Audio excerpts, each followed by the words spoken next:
Wacky Wednesday. It's Wacky Wednesday con El Bumper. Unfiltered. The real deal. No pre-planning. No chingaderas. Straight up from the bill. Wacky Wednesday. B-Town's very own. It's Wacky Wednesday con El Bumper. Here's your host, Bumper Gomez.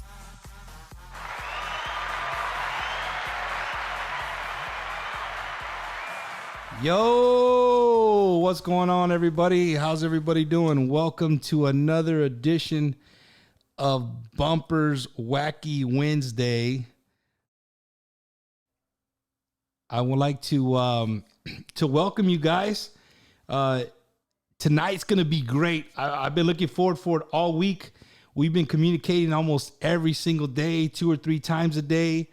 And it's not very often that I get to interview somebody of this nature, one, and then somebody who we idolize as little kids. Let me say that right away. If you're just joining me for the first time, this is your first time watching Bumper's Wacky Wednesday. Welcome. I've been doing this for 31 weeks. This is my 31st episode, and it's called Bumper's Wacky Wednesday. I know wacky kind of throws people off. They're like, man, wacky, you know, what's so wacky about it? I do some crazy things. We talk about crazy stuff. So if you're just tuning in for the first time, thank you. Welcome. Welcome to the show. And I look forward to sharing tonight's episode with you guys. It's gonna be really, really, really good. This week, I have with me the one, the only, Mr. Johnny Santana, which I grew up with in my hometown of Beeville, Texas. Mr. Santana was on the police department there, and he spent many years. We lost count. We were talking earlier, and we lost count. We spent many, many years there. And you know, with the years there, we just, man, we lost count, dude, right? I mean, we was like 12, 13, 4, what the heck's going on? And but he's here today, and he has a lot to share. A lot to share. I think we're gonna push the 2-hour limit today easily. We'll push the 2-hour limit. And again, those of you just joining us for the first time, welcome. My name is Bumper Gomez. I've been doing this for, like I said, 31 weeks, you know, and I just have different guests. My show, there's no topic that I won't touch on my show. You can go back on my YouTube channel, check them all out. I talk about anything and everything. I like to stay relevant to what's going on in the world, and just interact with people. That's pretty much it. So Johnny, how's your evening going, man? Welcome to Wacky Wednesday. It's going super, and kudos for inviting me and being able to share this with the public. I'm gonna blow some people's minds. Ya va a comenzar. Yeah, necio. Hey, but no, man, Johnny, you've I reached out to you, man, and right away, dude, you were like, Bumper, I was thinking the same thing. Maybe we should do that. Let's go. Quick shout out to Mr. Doug Young today. Oh yeah. Doug messaged me. He's like, yo, I was talking to Johnny and told Johnny, man, you should do a podcast or you know, get a video and say some of your stories. It would be great. And then he realized that today he was coming on Wacky Wednesday. He's like, man, what a coincidence, right? Yeah. So, welcome to all our friends from our hometown of Beeville, Texas. Welcome to all our friends from all over the world. We'll have my friend Mr. Santana here has promised that we'll have people watching from different parts of the world this evening. So, welcome, Johnny. You know, growing up in Beeville, man. Police, and I've said this before on my show, I think back then is a different world than what we live in now, for sure. Yes. You know what I mean? I remember police officers were, and I'm not saying that they're not respected. They're not respected anymore, right. But they surely are not the same. Like I don't think people They're a look at different them. breed. They're a different breed, and I just don't think that sometimes that respect is not there. But you know, that's just me. I remember seeing you guys, and it's why do we do this? Chicanos, Mexicanos. We see a cop. Hey, go! Hey, here comes a cop, bro. Yeah. Like, hey, bro, chill out. It's just. I mean, are you doing something wrong? Yeah, Why do you yeah, gotta? yeah. Why do you gotta go? You know, take it with levity. You know, you get stopped. You know, I've done this before. You know, the cop comes up to the door and it says, "Let me see your driver license, etc., etc." So, and then I asked him, "What did I do wrong?" Right? and then I said, why all the lights? Are you going to a disco? No, I you know, and we were talking about the old days when you were a young street cop, and you said something earlier in our conversation, Mr. Santana, that really hit me. You said that you were an unconventional cop. You were a community a representative of your community, and you were out in the community before it was cool to be out in the community. Correct. You know what I mean? So that really rung a bell, like, because I follow a guy on Officer Norman. I follow him. I've mentioned him a few times. I follow him on Instagram, and he's an Arkansas cop. He grew up he beat the streets in a predominantly African American community, and he made it a point to make it personal. Like, he got to know families of generations of people, and he's still very well respected. You know what I mean? It's crazy to see him interact, but he does it, you know, now it's all the time in the public. Yes. And you were telling me that you did that. I mean, not that you were on camera, but you did that, you know, before it was cool. You were involved with the community. Like I said, I loved Bivio, you know, La Vispa. And La Vispa. Simon. Anyhow, I mean, they were my family. I raised my family there. I went to college there. I got my associate degree there in the community college. I would go to all the events in Beeville, whether it was Fiesta Week or any kind of event, and I would actually participate instead of just standing off like this, you know. So you weren't just a machismo. You no, macho, Charlie. I mean, machismo is fine. You know, you can be macho, but you gotta be a man. You know, you gotta treat the woman right. That's being macho. Gotcha. Not the opposite definition of it. Right. You beat her up and all this other shit.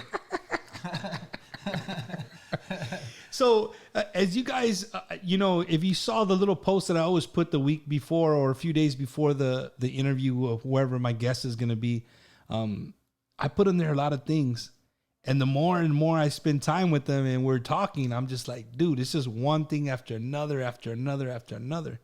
So before we get into all those cool things, Johnny, I really like to start with my guests. I like to start in the beginning, man. Okay. And, you know, where were you born? Okay, I was born in Mexico City. What happened? I was born in Alameda Hospital. Back in '84, there was an earthquake, and all the birth certificates were destroyed. My mom took me back to Ciudad Juarez, and she registered me with the Auto de Fe, right? Anyhow, we went to Tampico, Mexico, and we lived there till we had our paperwork done, me and my brother. Then we came to the United States. We crossed to El Paso. When I was in El Paso, my mom, she used to love Elvis, man. You know, Charro, Viva Las Vegas, and all this other stuff.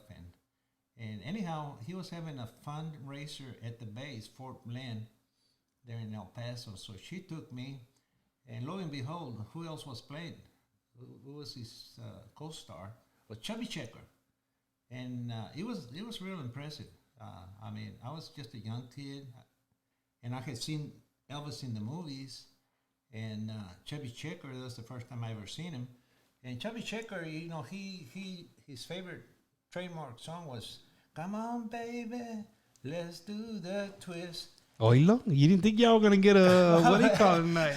And even up until now, I still do it when I go out dancing, which it hasn't been here recently. But now I can do the cumbias, I can do hip hop, You can do all that stuff. I can, you know, my son Johnny, he won a street dance for being the best Break dancer. break dancer Yeah. in Taft, Texas. And when I went to his wedding at the Hamptons, he put on a show, man. And even my other son Renee, he was doing his Yeah. Hey, Renee's watching. Let's give a shout out to Yeah, El come on. Metal Snake from Beeville, Texas. What's up, Snake? Órale, mijo. You know what? And I want to give a shout out to, gosh, I mean, there's so many people that if I forget somebody, please forgive me. They're gonna get mad. I know. I know. All the beautiful people, my love goes out to you guys. San Anto, the DA's office, I'm hoping that all my office homegirls are listening. Melissa Oliva, that lady is super sharp. She's as good as an investigator, better than any investigator in the DA's office. Oilo. She's a district attorney now, and she's always sought my guidance. I showed her how to investigate and find people. She found a guy that nobody could find. She found him in Mexico in a plant, and she used Facebook to get to him. There was another case where there was this guy that cold-blooded murdered a victim that stopped on the sideway and to get roses for his wife, and the other guy comes out and hits him right in the nose, right? And he falls to the ground, hits the pavement, his head opens up just like a watermelon, and of course the lady didn't wanna be traumatized again, so she went into hiding, and Melissa found her in New Mexico, man. Then she gave me the information, and I called the lady and I said, look, we need you for trial, because if you don't go, the case is going to be dropped, right? And, you know, stuff like that. And mi Chispita, I love my little Chispita. Myra Martinez, and she's married to my good buddy Rocha. He's a classification officer for the Bexar County, and she's a beautiful soul. I really like her. And these are people that you work with. Oh yeah. She is a hard worker, man. One time she broke her leg, and she's out there with a scooter, and she's. I say, slow it down, girl. Slow it down. Slow your roll, man. Hey, John. So you know, as a young kid, how did you end up in South Texas or in Beeville? I went to school. God Almighty, so many schools throughout the United States. I went to Alaska. I was there in '64, Anchorage, Alaska, and my stepdad, he was a wreck rebuilder, and the earthquake had destroyed a lot of cars, right? So the flat rate back then was $4 an hour in the United States, but it was $24. And we used to stay in 54 DeSoto in Mount Rainier. And man, at night I hear all the wolves howling and shit, and I roll up the windows. And then we used to eat liverwurst sandwiches. Ugh. Yucks. Yeah, and so I recall one morning I left the window roll down, and I felt something real wet, and I opened my eyes, and it was a goddamn moose. Fucking horns from one end of the car to the other. In Alaska. So, and then you did you graduate high school from Beeville? No, from Sinton. From where? From Sinton. 72. Man, so you're a pirate, vato. Simón. Damn, man. I never knew. I thought you were a Trojan all the way, man. Chale, mis chavalos son Trojans. Pero yo no. Anyhow, so we got through done there, living like that, and we went to Fairbanks, Alaska. And that's where I got to saw the Kodiak bears, and they had claw marks on the trees and shit. It was just awesome. They had an underground base there, naval base. And anyhow, we got done. We made buku money at the time, so we flew from Fairbanks to Seattle, Washington, and we traveled all the way back to. We got a plane, and we traveled all the way back to. I think it was the Valley. Oh, and that's how you end up in South Texas. And then we moved to San Angelo, and I love San Angelo. They had a lake there. There was and I had my half brothers. I have half brothers. My original last name, I used to go by Johnny Tatum. Simón. Johnny T. This guy, man. He said his last name was Tatum, and now it's Santana. Yeah, Johnny. So I'm trying to start when you were younger. So you went to B County College, and you started. Is that where your love for criminal justice came, or what? Well, actually, it was a dream of mine. I grew up also in Elgin, Texas, and the chief of police. I used to ride around with him, and I love what he did. He was real cool cop, and the way he handled the people. And so, I learned a lot from him. So at that point, I decided to be a cop. It wasn't until later that I went to B County College and got my associate degree in social justice. Social science and criminal justice, and a minor in sociology. I graduated in '98, and I was recruited to all the sororities there in B County, but I couldn't do it because I was married and had 4 kids, and I was working full time. I would go from Monday to Friday to college. And I got a Pell Grant to go to college, and I was working my ass off and feeding my family. So. And the first chance that I had, I applied with the Beeville Police Department. Back in the day, Bill McConnell, whose name is the prison unit. The prison's named after the McConnell unit. Yeah, it's called the Big Mac, right? Mm-hmm. And so anyhow, they made me a reserve, and I was there for 2 years. And they trusted me so much that I would get citations and make the calls, and. So, I really wanted to be a cop. I could eat it, taste it, Everything. That's cool. Johnny, you're the more I speak to you, I think you have so much knowledge that you could go 100 different directions from just one thing. It's just because you have so much knowledge floating around that head, and all the experiences that you've done in the world. Let's go back to being a beat cop for Beeville. And those viewers that don't know Beeville is probably a population of maybe 12 or 14,000 people. It might be more now. I don't even know if they count the prisoners as a.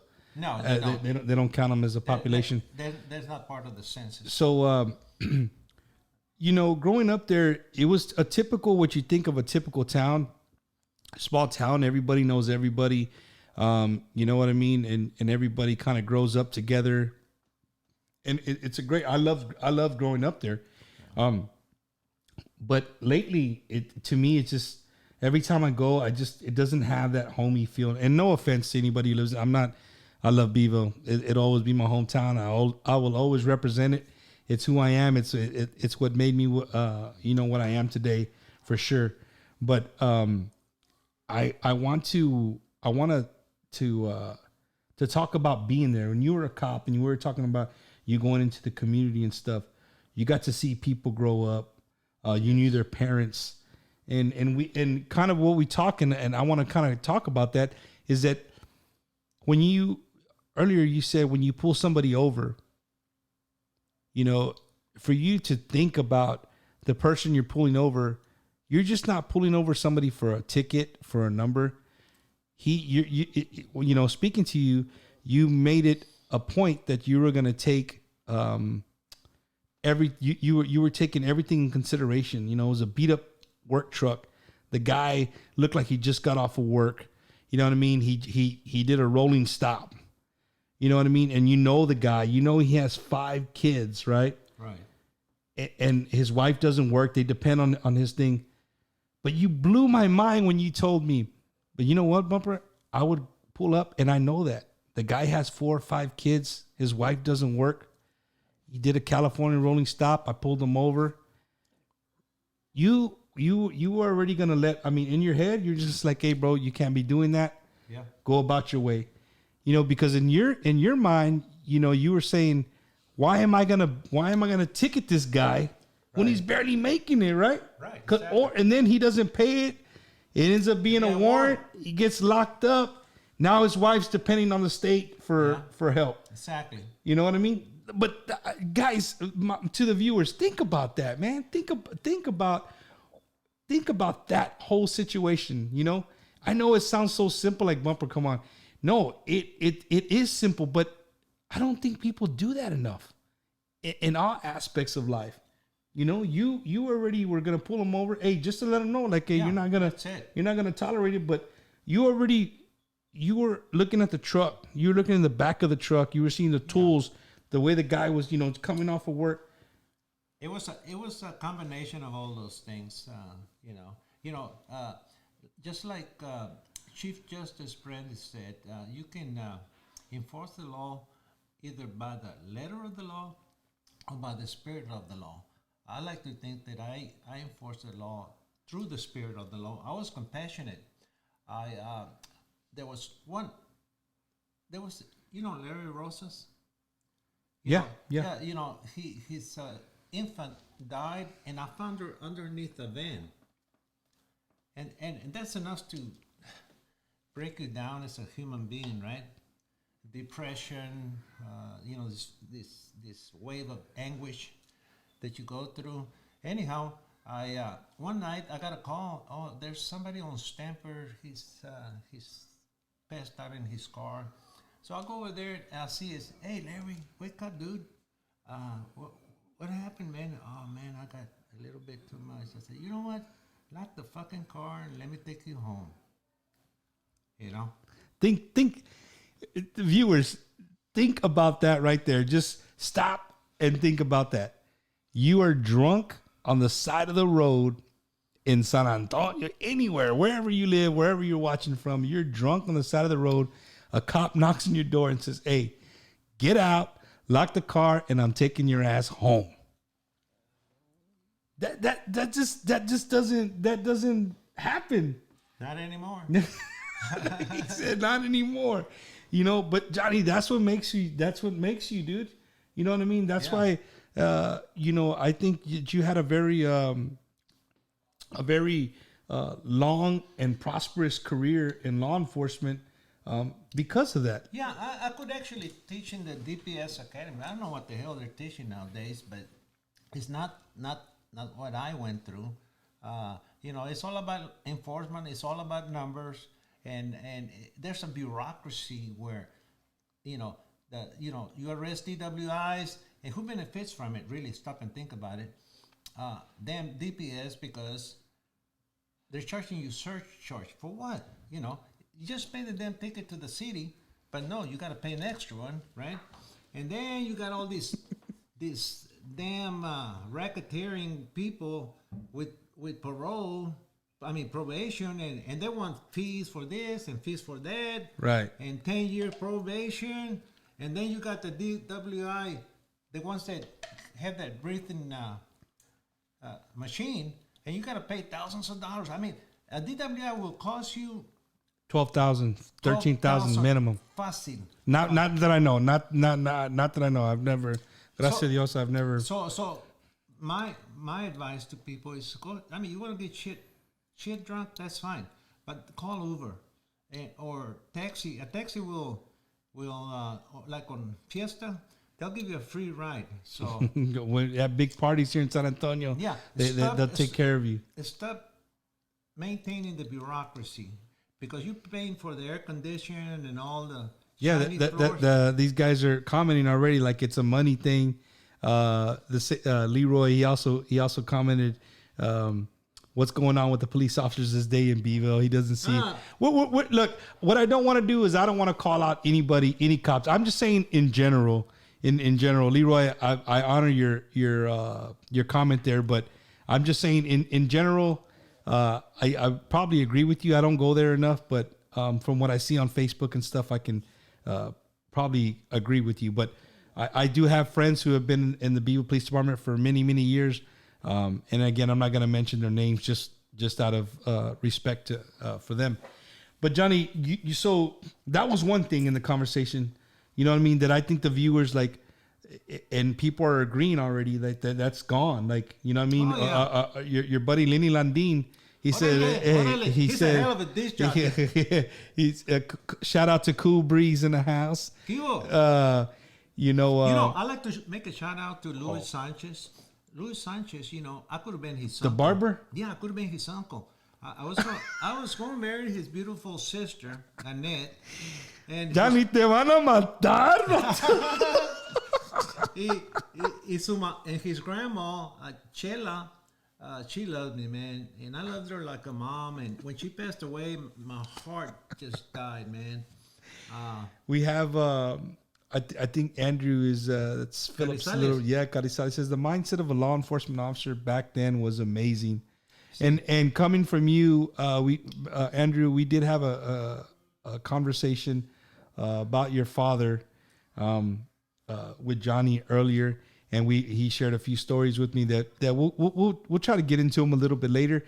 But you're right. I think but you guys also got to understand, right? Because I'm a devil's advocate here, Johnny. Yes, sir. We can talk about the old school being better. But what we don't talk about is that we didn't have these things. Oh, exactly. Right. We didn't have these things, filming you, interacting, snatching a kid up by the collar. These things weren't they weren't around. You know what I mean? It was more face to face. And excuse me, we're drinking here tonight on the show, so there's gonna be quite a bit of those. No hombre. Hey, like the PRMs, los borrachos. The guys that work in TDCJ know what I'm talking about. So Johnny, you were there in Beeville, right? Mm-hmm. And you rose up the rank there in Beeville. Yes. And what made you just get up one day and say, hey, you know what? I think I'm done being a local cop, and I want to do something else.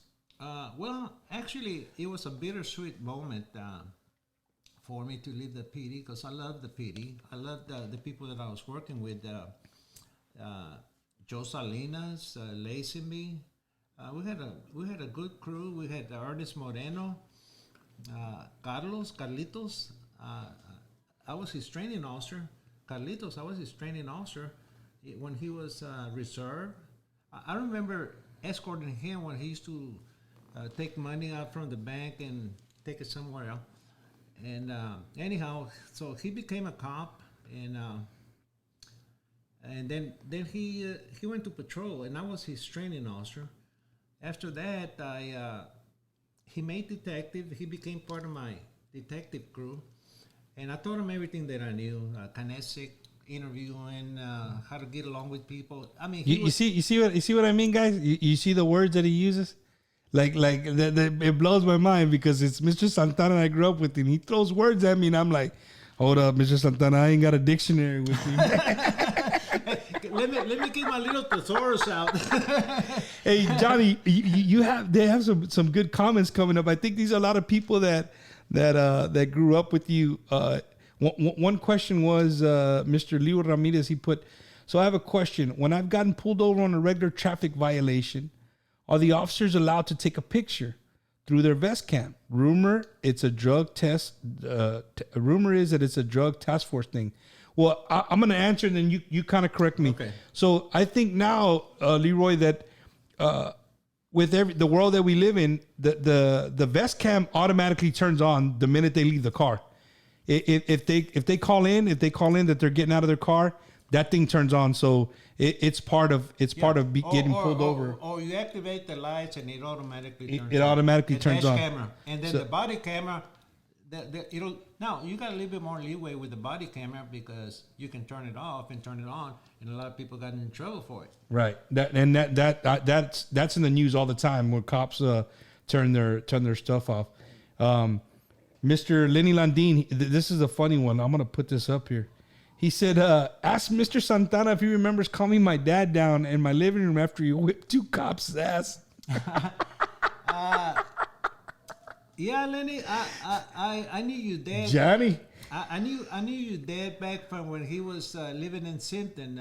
I remember your uncle, Armadillo. That guy was funny. One time we were working in the pipeline in Alvin, Texas, and he go up to the clerk in front and he said, "Hey, I need a fork." "A what?" "A fork." No. Quería un foco.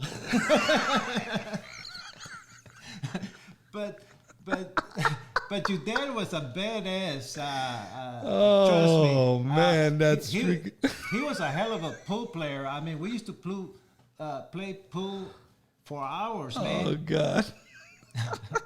Lily, see what you got him. You got him started, man. You got him started, Johnny. So being a cop, and then we're talking about you were in Beeville, and then you decided to leave Beeville, and I kind of followed you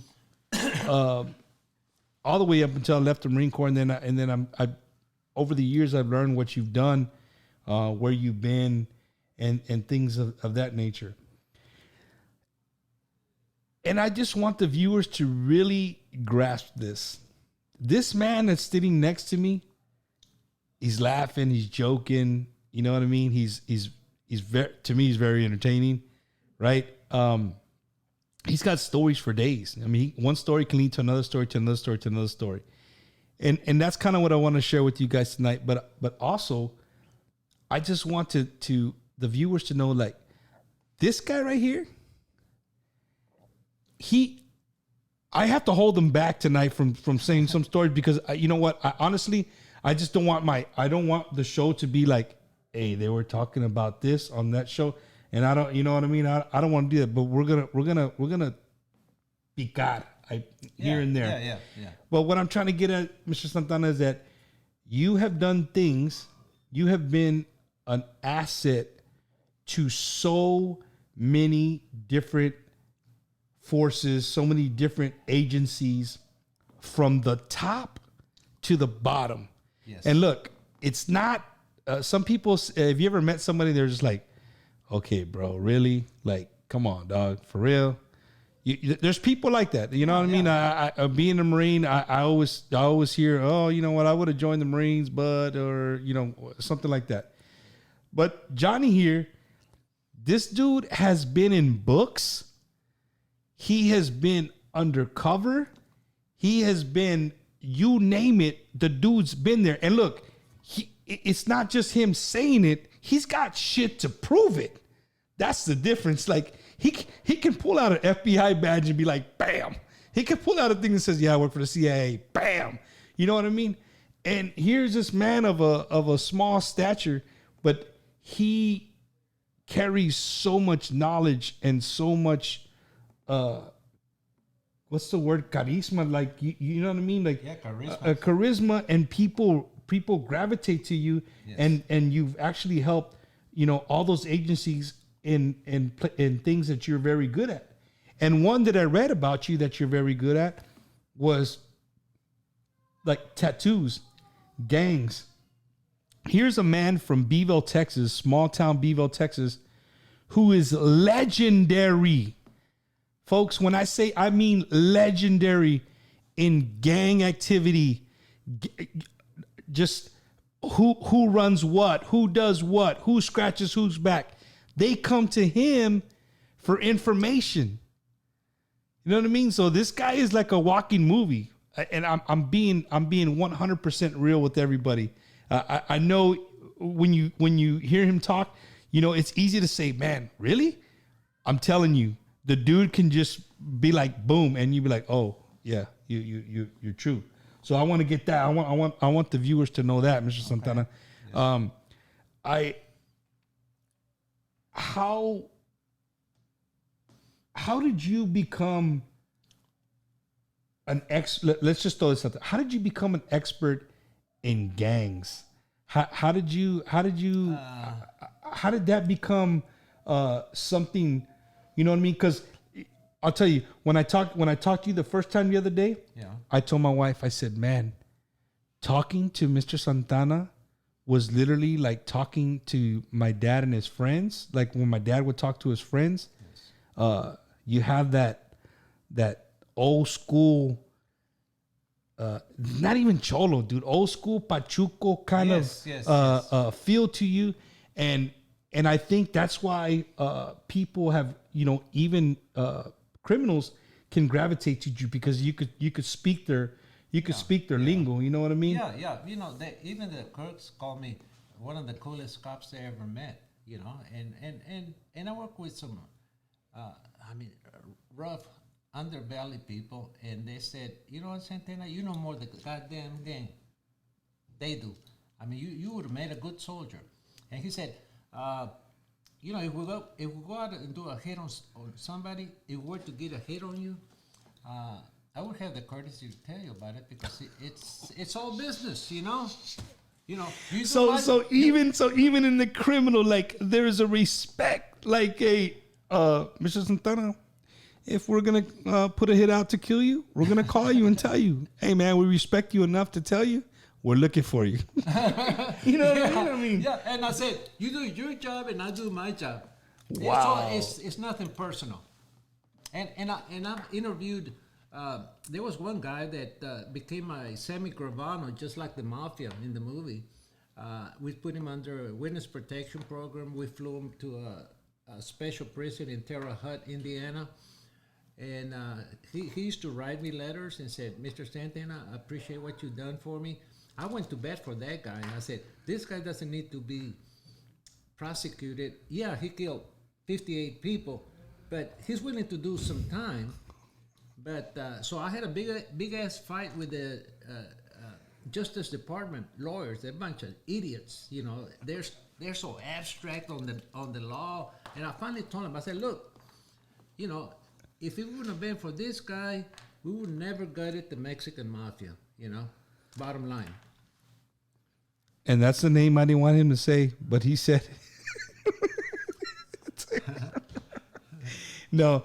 But I mean, you know, Johnny, that's what and what why I wanted you on the podcast was for that, like because you started in small town Beeville, Texas. Yes. Right, and you work your way up to the police force, and then next thing you know, I think the last time I talked to you, you were working for the Burke County DA. Yes. And what a small world, right? A quick story, off subject. I think I've said it maybe in my 4th or 5th episode, but I did 20 years in the Marine Corps and I retired. 7 combat deployments, nothing ever happened to me. Gracias a Dios, you know, with the grace of God, nothing ever happened to me. I come to San Antonio and I get shot. So I literally, if you're a first time viewer or whatever, if you ever see, man, his hand kind of looks funny. Yes, it's this hand. I got shot. So I got shot here in Bexar County, here in San Antonio, in broad daylight. And for some reason, your name popped in my head. Yeah. And then I called him and he's like, "Well, I work for the Bexar County DA." I'm like, "Are you serious?" So he guided me and told me what I needed to do and stuff. So thank you for that. You know, you were there working for the DA, so you see everything that comes across the DA's desk. Every murder, I cringe every weekend when I see the murders happen because I say, "Shit, they're gonna come through my desk, and I'm gonna have to So what was your job there, Johnny? So like you would I think that you told me you would send it back to the cops, right? If there was some stuff that they didn't do right. I would review their summaries, make sure that all the evidence were there, all the tapes, and if they didn't have no probable cause, we kick it out. I talk to the prosecutor. I say, you got a weak case, or this case is not going nowhere. So I help the system alleviate that problem. And you got some cops that are lazy as shit. They're sloppy. They do sloppy investigations, and they have no writing skills. Man, I'm really surprised. I wanted to create a police writing that I could teach at the academy, because it was so bad, man. In some of these smaller towns around San Antonio, they're a bunch of yahoos, man. They don't know how to write a fucking report. So you'd spit it back like, hey, this is garbage. This is not gonna garbage. It's not gonna go back. It's not gonna. It's not garbage in. It's garbage out. Man. And Johnny, how were you able to deal with being in law enforcement, and being around, because being a cop is being a cop. You know what I mean? It's dangerous. I couldn't do it. I'll be honest with you. I couldn't do it. But what I'm trying to say is, being a cop is being a cop. You get called to a situation, you take care of the situation. But once you start getting involved with some of the things that you were getting involved with, there's got to be. Did you ever just say like, Charlie, this is too much? Like, you didn't go to your boss and say, no. I'm not doing this. No, never. I made a lonely drive from Beeville to San Antonio, and it was a very sad day for me. I didn't want to leave Beeville to begin with, and I didn't have nobody in Beeville knew anybody rather. So anyhow, I stop at one of these stop and rob stores, and while I'm there, I walk in and there's a damn robber trying to check the clerk, right? So I said, oh shit, I'm in the middle of this. I need to do something, right? So anyhow, I creep up behind him, and I got him in a chokehold, and I did one of those jiu-jitsu moves, and I took him down to the ground, and I disarmed his gun. It was a 9mm, and then I whacked him a couple of times in the face, and then I held him for the cops, right?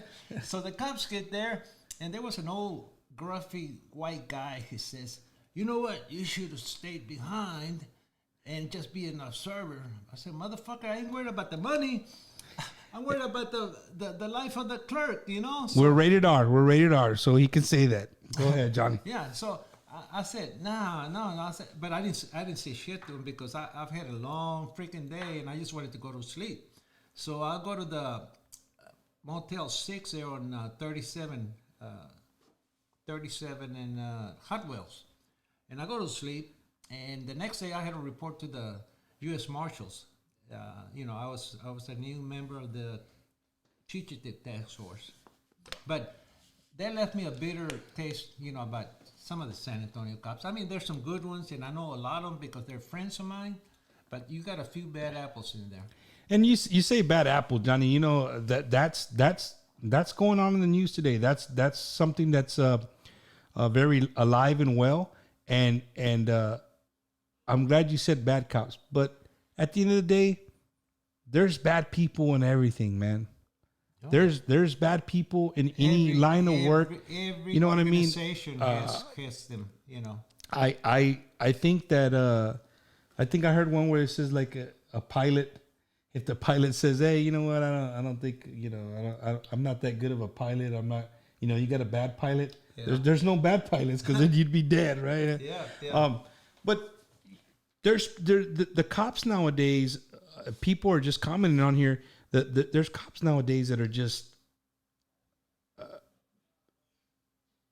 like if they're just they have a chip on their shoulder. Yeah, you know what I mean? They're overly aggressive. Now, I think what they're teaching them how to be aggressive so they can survive the event.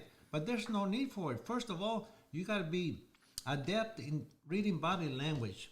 You can go into a situation without any kind of inference and just read the body language and what they're talking, and use your words to diffuse the situation.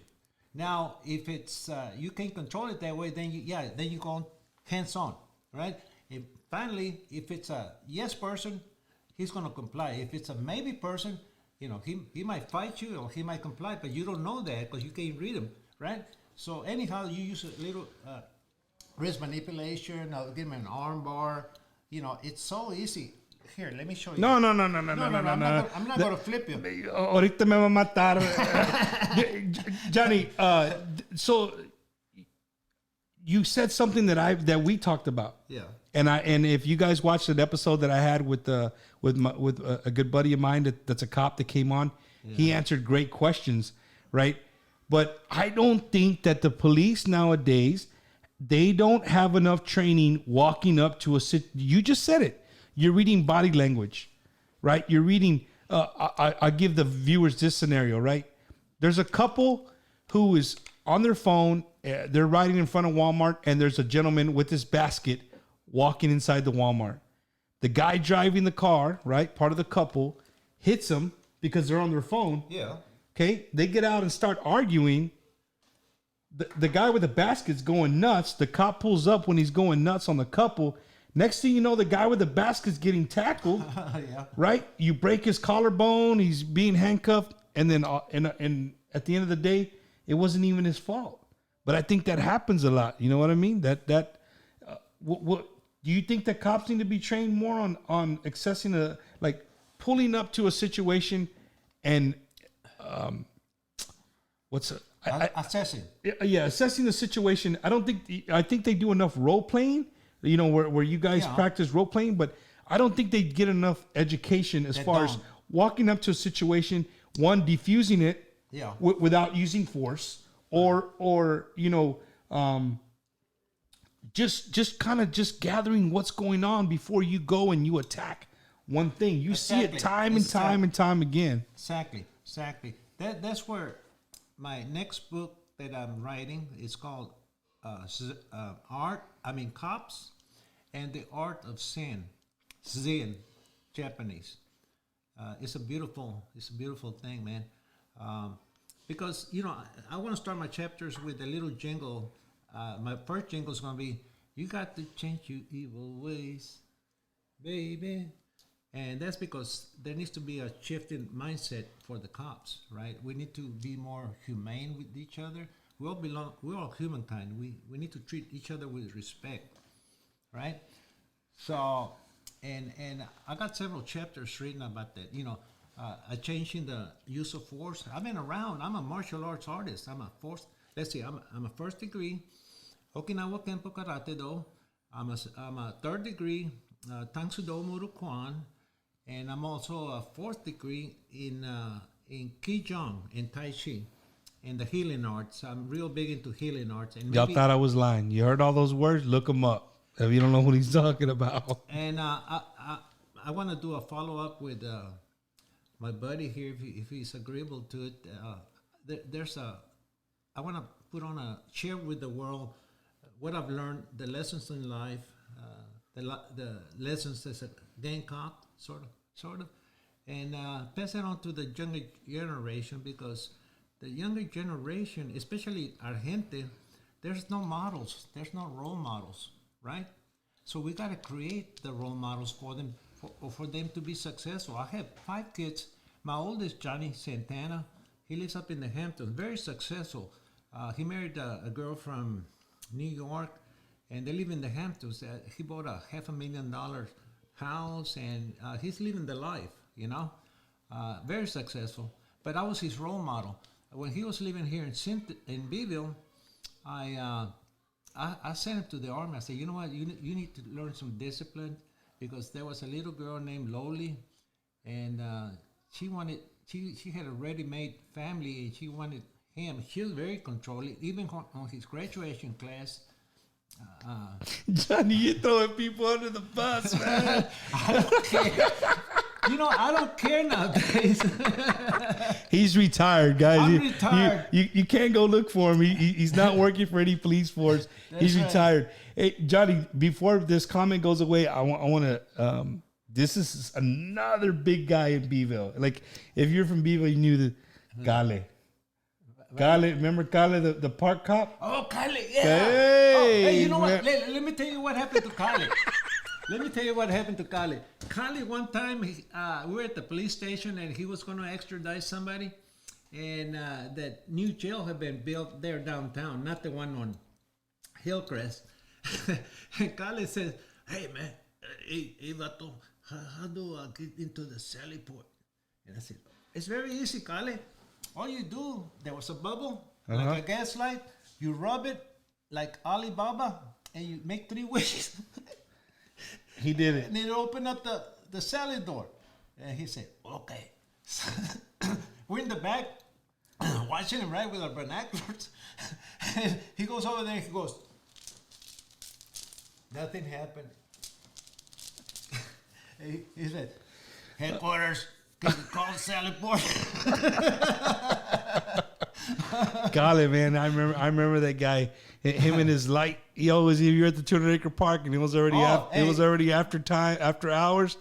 You saw that light coming, and he was gonna snatch you up. Hey guys, I'm gonna put on here. There it is, right there.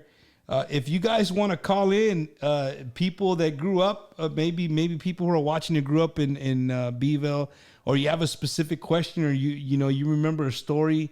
Hey man, there's no script here. You know what I mean? This is Wacky Wednesday. We just kind of play it by ear. We have great conversation, and I love that we have many viewers watching this evening, which is great. So if you want, you can call in, and we'll get you live. If you don't, I mean, we're not gonna see you, but we can hear you, and Mr. Santana can hear you. So there's my number. If you guys want to call in, we're here. Call in, and we'll take the call live on the air. Johnny. Yeah. So you when you left Beeville, the rest of your time, were you kind of just here in San Antonio? Like I know you worked all over the United States and you worked all over the world, but your base was still mainly here out of San Antonio? My base was in San Antonio. I got assigned a federal warrant for a bank ambassador out of Mexico. He had cheated the Penmex oil industry for millions of dollars, and nobody could find him, right? So the deputy marshals had enough faith in me to say, hey, we're going to give you this federal warrant, and can you please look him up? And sure enough, I found it through my intellect and the databases. I was able to find him living in Liverpool, London. And anyhow, I called him up. I called Interpol, and I told Interpol, hey, I got a fugitive living in Liverpool. Can you arrest him? And I'll go over there and extradite him, right? So they said, yeah, we'll arrest him. Then later on, they called me and said, we're ready. So they flew me to Heathrow Airport in London. I got there, and as soon as I got out of the plane, I saw 2 guys in a limousine, and they were Scotland Yard detectives, right? So anyhow, they drove me to, not in a paddy wagon, but something similar. Went to Liverpool, brought the guy back, flew back to the United States, and we got him magistrated in the Western District of Texas. And the deputies were super happy with me. I said, how in the hell did you find this guy? I said, hey, that's my trade. That's my trademark, right? So, and then... if you're looking for him, you're going to find him. That's right, my brother. Anyhow, so the next time they sent me out on detail duty to Puerto Rico in San Juan, they were having a big-ass trial for this gang leadership of called the Netas. And I was there, and man, I had, on my off time, I had a great time. I go to the beach. I saw that Masota looking chick from the 70s. Iri Chacon, she had a big ass. So I'm out there in the beach drinking culebras and rum, Puerto Rican rum. Oh man, I had a hell of a time. I came home, I had $5,000 with me. That's how much they paid me. Also did a security trial for the Mexican mafia on the West French massacre investigation, and I was part of the entourage that did the security for the court. So I had I used to make extra money flying aircon. I was there when they made the movie The Fugitive with what's this guy from Jones from San Antonio. We had a poster in the U.S. Marshal's office. The movie where all the convicts they take over the plane. Yeah. What the hell is that movie? Yeah, called? it was. Hey viewers, 1997. comment. What if y'all know what the damn what that movie? Con Air. Never mind. I got it. It's called Con Air. Yeah. Con Air. They had and I was doing the same thing.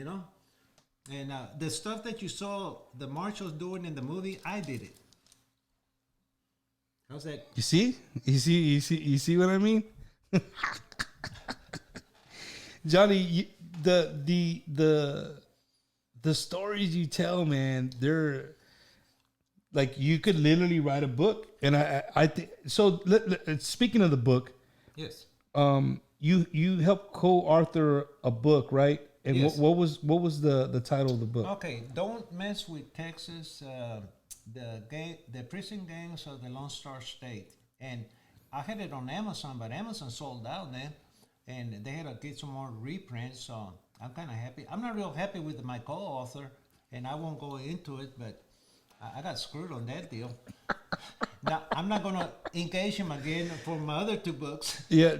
So you wrote a book on prison gangs, and for the majority of viewers, the only type of gangs that we ever see or most people are involved with just from movies. You know what I mean? You see them in the movies. Yeah. I've read books, but that's what kind of what I was asking you earlier. Like, how do you gain? I'll put it easily. How do you gain trust from somebody who has made a living from being bad? Okay, it's an easy way to put it.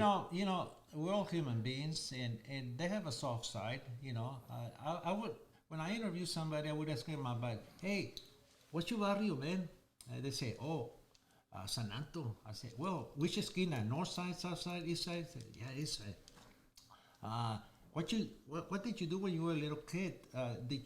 Where did you go visit?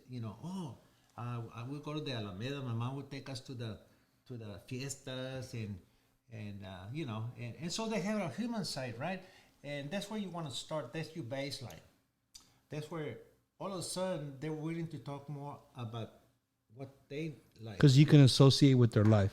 And le tiro puro chuco, So I say, you were in TDC. Time out. When so I gotta help because that's his natural. That's his natural voice. His natural. He says he threw him puro chuco.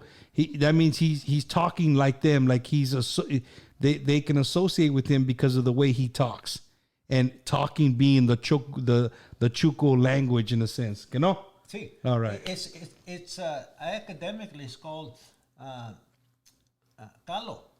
Calo. There you go. And it started in El Paso, Texas, and then all the Mexicans moved to Califas, and then they started the Suiters, the Blue Lagoon. It actually came from gypsies in Mexico. It was a gypsy language that carried forward into the United States, and the word pachuco. That was what we would call the guys with the zoot suits and stuff. Yeah. And El Paso, I know being in the Marine Corps, anybody from El Paso, you're from El Chuco. See. And then it's what you were just saying. They can associate. Oh, what's up, dog? How do you know? How do you know it's El Chuco? Hey, I'm from Segundo Barrio. I used to run around like crazy there. And all the people knew me there. So Johnny, did you write this stuff down, man? Did through the countless interviews that you did with people, breaking the barrier, kind of to my original question, like talking to these people, did you, for later on in life, did you write these definitions down, or you know, anything that you wrote about the gangs in Texas? Oh yeah, yeah. So, no. so I mean, I know you, the human brain, you can remember some things, right? Yeah, yeah. But some things, I mean, some things you've done it for years. There's no way you're gonna remember stuff from, you know what I mean? Yeah. Did you have like a little book that you kind of went back to, or? I did not chronicle the thing that my activity because I have a photographic memory. Okay, and you know it's sort of like the Emmy. I did everything with them except play handball on the court, right? Because when I went into TDCJ, I was walking down the hallway and I didn't have a gun, right? No gun, no. You can't take a gun in a You prison. take a gun. And those guys were in the wreck. They were looking at me just like lions, you know, I fucking Bambi, you know? But after a while, they said, "Oh, that motherfucker, we ain't scared, right?" I was Juan Sin Miedo, man. You know, I looked him straight in the eyes, and I showed him no fear. I said, "I'm unfuckable with, man. You're not gonna fuck with me." And they learned that, right? So they didn't bother me.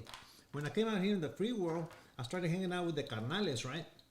Well, the carnales, that was a little bit different because they're unrestrained, they're unbridled in the free world. They're not like in captive in TDCJ, right? Right, where they're controlled. Yeah, so they're dangerous out there, brother. They're dangerous.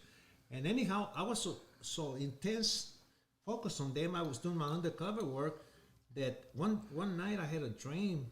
It was a lucid dream that I had gone to their clubhouse, and as soon as they opened the door, they gave me an abrazo, right?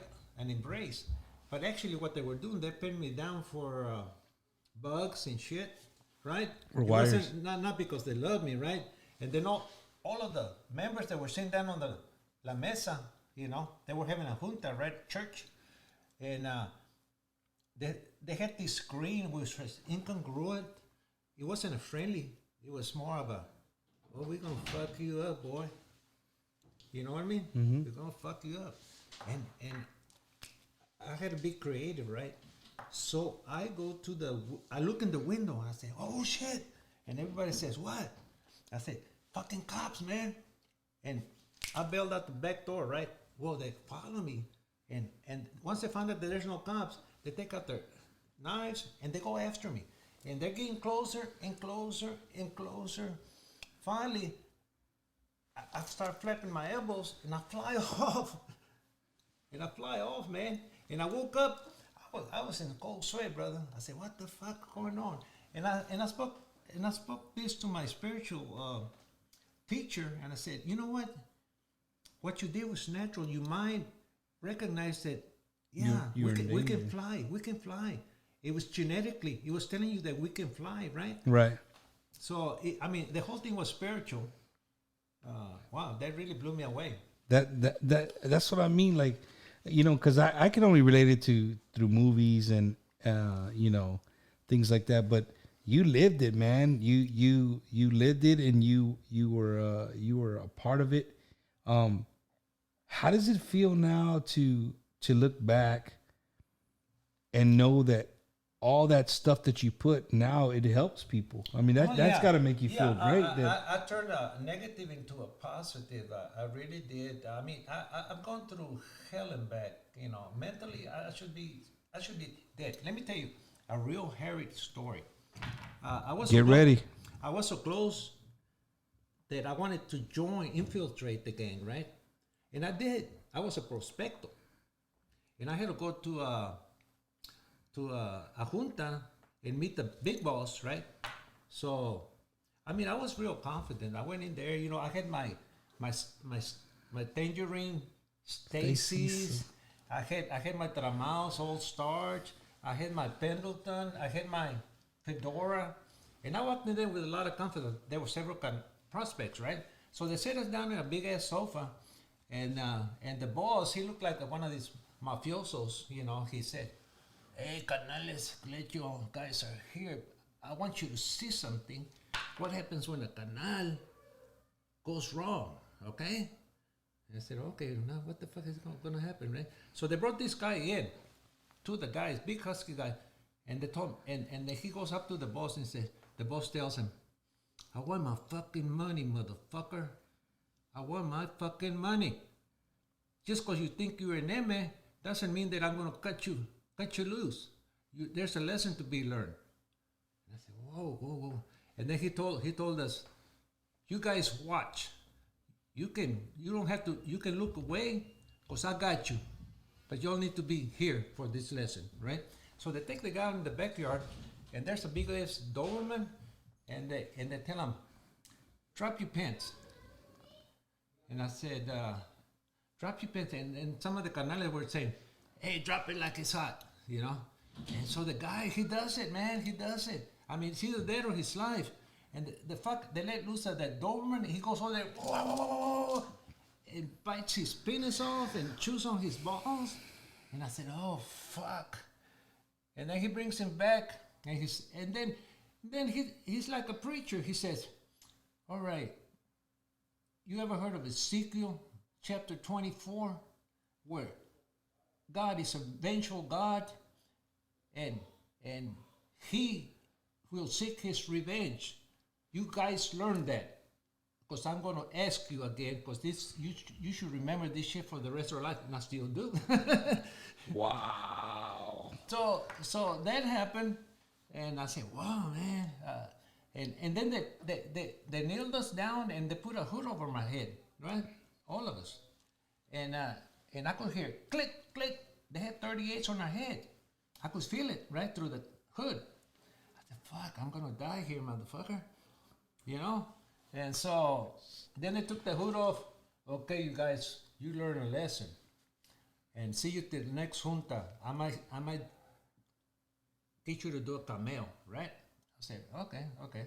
So anyhow, the cameo was we were supposed to take out one of the homies, right? So I got assigned with another guy. We started doing surveillance. We found them on 35 North. Hey Johnny, I don't want you to get too, what do you call it, man? Because I don't want. No. It's not classified anymore. No, I'm not saying classified. I'm saying the gangster. Oh no. You know, they respect me. You know, and this happened 20 years ago. Oh, okay, I got you. So we do surveillance, 24-hour surveillance, dude. I mean, we had coffee, chips, and all this shit. And we were watching the guy when he left, when he came back. Finally, we picked him up and we took him to this place called the Blackjack Bar on 90. Mm-hmm. And we went there, and I was drinking, but the guys were doing coke and meth and drinking and shit. Finally, they got him all fucked up, and they put him in the front seat on the passenger side, and I went into the back, and the other guy with me, and we drove around through the outskirts of San Antonio because they were gonna pop him in the back, right? And so that happens. He stops. We're gonna pee, man. I said, all right. And the guy, my partner here, he takes his gun and he pointed it in the back of his head. He was fixing up. Kill him. And I went like this, and I disarmed his gun, right? And then I punched him. And then with the same hand, same movement, I came and hit the driver in the ear, and he started. And then the idiot that I was trying to save his life, he starts punching me. So I back fisted him, just like Bruce Lee, man. I said, what the fuck are you doing, man? I just saved your life. Get your ass out. So we got out of the car, and I had a wire. It was built in my belt. And they came down and picked us up, man. That's you could keep that life, man. You could keep that life, Johnny. And as you got older, man, you know what I mean. I mean, when you're young, I think it's your body lets you do stuff. Yeah. But something that you mentioned, about you doing martial arts and stuff, but you're really open to other forms of like meditation. Yes. And you know what's crazy about that is that doesn't really exist in our culture. No, it don't. You know what I mean?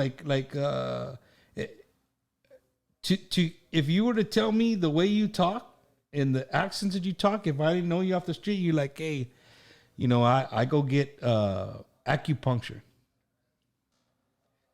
it doesn't go. Your persona doesn't match. it doesn't match to the things that you really enjoy doing and how you take it. We didn't even ask you, how old are you, Mr. Santana? 68. 68 years old. My doctor told me I got the body of a 30-year-old.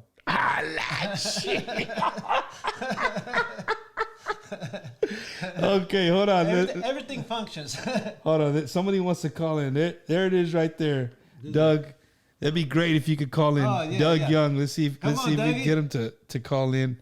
But no, Johnny, it's one of those things that I see you and you're the same, dude. Like I mean, I got stories with Snake. You know what I mean? Me and Snake, we go way back. You know, Wendy. You know, I've known Wendy since I was a little kid. I want to shout out to my beautiful daughter Donna. She should be watching, and her husband Ruben. Call in, Mama. Donna, another. I remember Donna being, so little, and now I see him on Facebook, and like you guys are mothers, and it's crazy. It's crazy. I have 11 grandkids and 2 great grandkids. Puro conejo.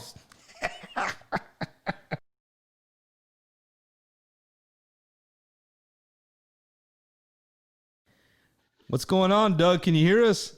What's up, brother? And what's going on? Hey, man, if you real quick, if you're listening and like somebody's got Facebook on, just make sure the volume on what you're listening to Facebook on is all the way down. If not, you'll double hear yourself. Gotcha. What's going on, dude? Long time. We haven't. Man, Doug, I can't tell you, dude. The last time I heard your voice got to be over 25 years ago. I remember you from football games, Doug. But now you're a grown man. I really don't. What's up, Doug? How you doing, man? Man, I'm doing good, guys. How are y'all doing? We're doing good. Where you calling in from tonight? Man, I live in Stephenville, Texas now. Oh wow! And East Texas, been huh? Here say that again? East Texas, huh? No, Stephenville. It's West Texas, right? Oh yeah, southwest of Fort Worth. Southwest. Okay. I got you. Good. So yeah, I've been here about 4 months, I guess. So wow. We like it. You like it? Oh yeah, we love it. I hear you. Nice pine trees, right? Beautiful pine trees. I wish. I wish there were pine trees. There ain't no pine trees down that way. That's puro oak and mesquite. Puro huizache. Big time oak and mesquite. Yep. What's going on, Doug? What made you call in today? Well, man, I literally last night after kind of going through Mr. Santana's Facebook and watching the pictures and the posts, and I was like, man, I messaged you, you've got to either get on a podcast or, give Facebook Live and, share some of these stories, because there's just so much there. And then he messaged me this morning and said, hey, I'm going to be on Bumper Show. And I was like, hey, this is perfect. Coincidence or what? Yeah, he hit me up. We said it earlier. Like, man, what a coincidence! What a coincidence! But the one thing that really stands out to me is that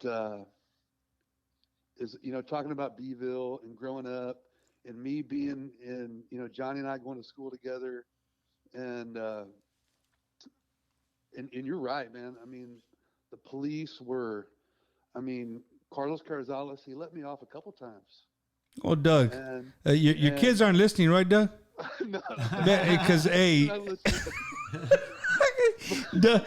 so just to my viewers know that are watching, because we have people watching all the way in Australia, Doug. So I know. I know. Claire, so just give a little bit. Doug was a jock. There wasn't nothing that guy couldn't play, and Doug was a typical South Texas high school kid. I'll leave it right there. Go ahead, Doug. That's the thing. I grew up in Beeville, and all my friends were Jaime, Joey. Those were. So I knew life in South Texas as a minority. And say that one more time, Doug. I want to hear you say that one more time. I knew life in South Texas as a minority. That I loved it. that is a I want to say that's probably in the top 5 comments that I've had since in 31 episodes, bro. Cause I try to paint that picture, and sometimes when you talk to people who don't grow up here, they look at you like you're crazy. And with Johnny being here, him being a beat cop there in Beeville, he can attest to this. You know what I mean? You grew up as a minority here in South Texas, so you're part of our culture, dude. I mean, our culture is part of. I mean, He's our blue-eyed. Yeah. I mean, I'm sure you eat flour tortillas with your tacos. You know what I mean? You're not a corn tortilla guy. I mean, I don't know. I know you're a health freak now, so maybe it's like. I don't know if I'd say that, but yeah, man. I mean, that's. Hey, Doug. That was life. I mean, I grew up with at the Martinez's, and man, she made homemade tortillas every day, all the time. You. And I remember Olga Alanice's, her arroz con pollo. Oh man, my favorite. Calabaza. Hey, calabaza con I mean, pollo. but I would not be who I am today if it weren't for growing up where I grew up with the people that I grew up with. And man, it's the best. Doug, I want to ask you before we let you go, and it's in the direction of Mr. Santana here.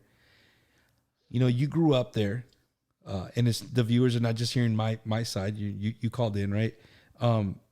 You grew up there. Can you agree with what I said earlier as far as the respecting? Like, if you saw Mr. Santana, it was like, "Hey, how you doing, sir?" You know what I mean? Nobody ran away. They were very respected. And it's just not there no more, dude. Like, I don't know. Maybe it's me. What's your take on it? Yeah, I would never. I wouldn't. It didn't matter who it was, whether it was Ringo de Leon or Mr. Santana, anybody, or just any parent. I mean, even Joe Martinez or you name it, anybody that I grew up with. I could never fathom talking to those adults the way that people do today. Not having respect. It blows my mind.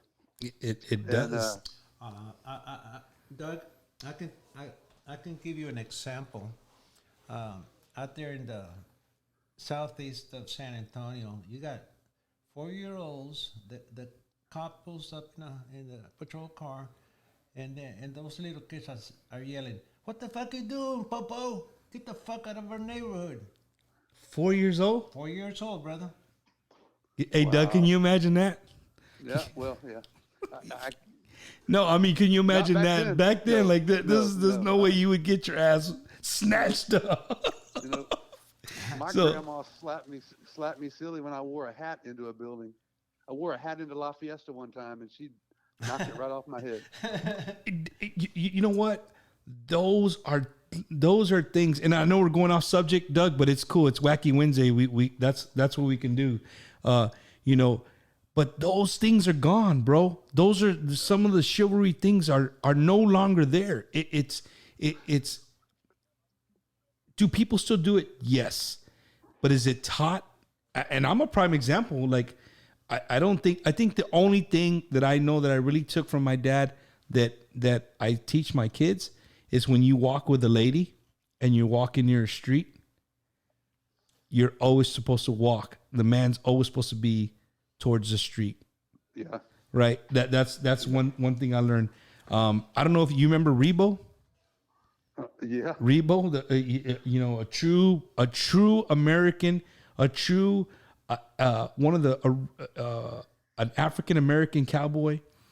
Shout out to Bernard, Angel, if they're watching the Mayberries there in town. Their dad, you remember Rebo, right? Oh yeah. I mean, Rebo had the oldest cowboy hat. He still uses the same one. Yeah, like it's it's got the pull tab. We had some black cowboys, real black cowboys, belong to the Buffalo. The Buffalo Soldiers. Yeah. So what I was getting at was like, even to this day, when you introduce, I don't know if you've ever been around him, Doug, but he is very. I remember introducing my wife to him at the HEB. He takes his hat off. He puts it on his chest. He shakes your hand. He looks you right in the eye. You know what I mean? I still do that every now and then. If an elderly person that I've never met, I'll take my hat off and, hey, how you doing? Look at somebody. But I mean, not to throw you out there, but didn't you've worked with a lot of youth, right? Oh yeah. Yeah. So That's what I do. Yeah. So what do you with that being said, having Mr. Santana here talking about the cops and growing up, what do you think it is, Doug? What do you think it's not taught anymore, or it's taught and the kids just don't give a shit no more? I know it's not taught because people are still amazed at some of the manners that my wife and I have tried to instill in our kids, and the fact that they're amazed shows that it's not taught. It's foreign to them.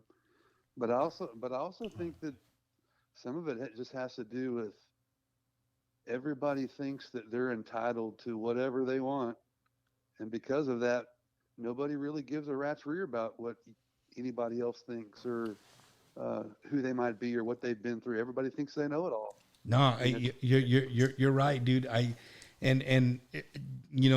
watch and following you on Facebook, and I know that you work with kids all the time, so you see it day in and day out. You know what I mean? That's your cup of tea there, and I don't know, man. I'm part of that. I don't think I've taught my kids all the different respectings that my grandfather and my dad and my uncles taught. You know what I mean? Do you think it's maybe just society changes in a way that I don't know? Oh yeah, we just quit. I just think people have quit caring about things that were once important, that were once just norms, and over time you lose it, and it becomes foreign to people. I hear you. Sad. I hear you. So sad. Well, Doug, Hey, go ahead. I'll get off, man. Yeah, man. Thank you for calling in, brother. Thank you, Doug. Hey, love you guys, and Love you thanks too, for man. taking a walk down memory lane, man. 'Cause, Yes, sir. I'll never forget any of that stuff ever. All right, Doug, you keep doing what you're doing, man. Keep taking care of the world one kid at a time, brother. Yeah, have a Hey, y'all blessed take care, man. night. All right, bro. Thanks. Share night. some more stories. All right, we got you. I got plenty. All right. That was a old buddy of mine, and he knew him as a kid. Grew up with his son, Yeah, I know. Mr. Doug Young. Again, the phone line's open, man. I have it on. I take it off. If you guys want to call in and just shoot the shit with us for a little bit, we're here. We're kicking back. Don't hold back. Don't hold back, guys. If you got a question for Mr. Santana, he's retired, man. He ain't gonna shoot you the wrong way. I will honestly answer your question. Whatever curiosity you have about me and what I did back in the day, I'll be more than willing to discuss it with you. Like I said, I'm not beholden to anyone nowadays, so I'm a dope smoking. Whoa! Time out. Did y'all? Did see? We stepped up. We crossed the boundary. Now we got to open up that new chapter. I've had some guests before, on here. One of them being Benny Puente. Yeah, he's pro mayor there in Beeville, and he's pro marijuana. Like he's all about marijuana. Yes. Me personally, I don't like it. Okay. And not that I don't. I'm not gonna knock you for doing it. That's your thing. Yeah. You know what I mean. And I'm okay with that. I'm still in the old school way. I believe, and I'm starting to figure out that that's not really so much true. Yeah. But I'm not all the way there yet. Okay. But I think it's a gateway drug. Okay. I think people do it, and there's some people that I know, some people that I admire and respect to this day. They do it every day.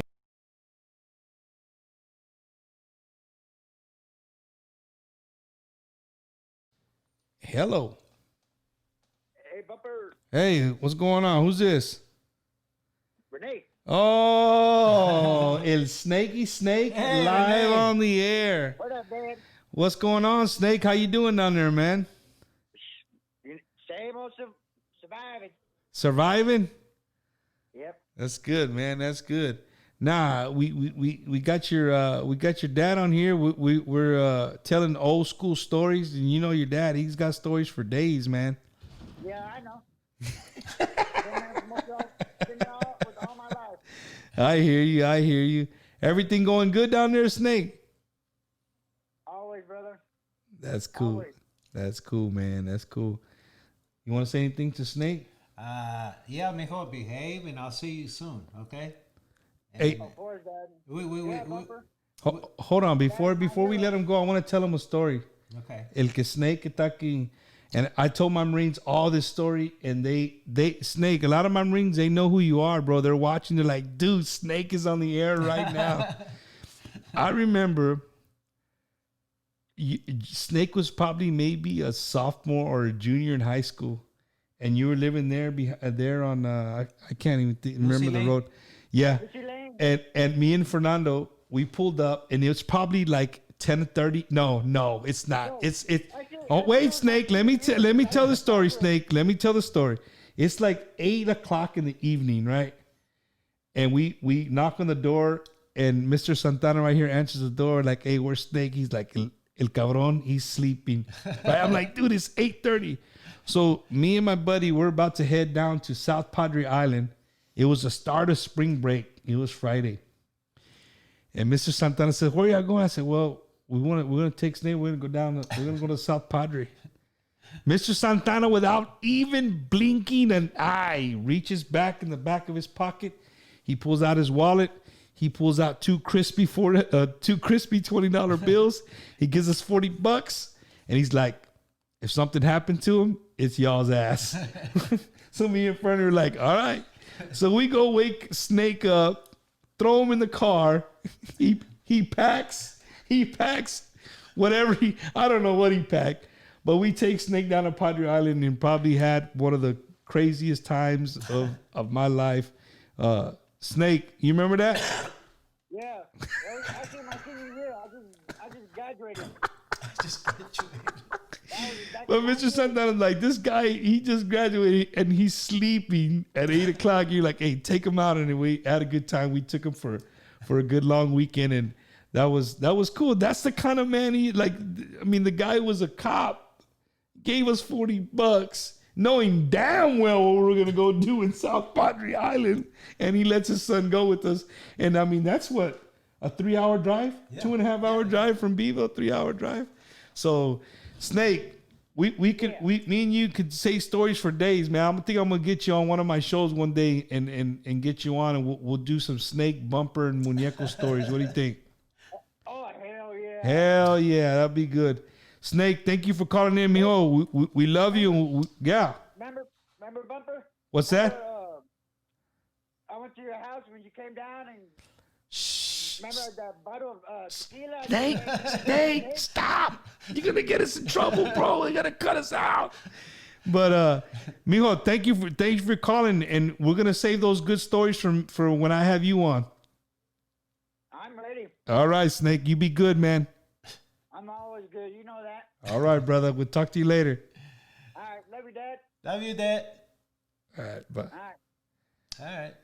All right. that was crazy.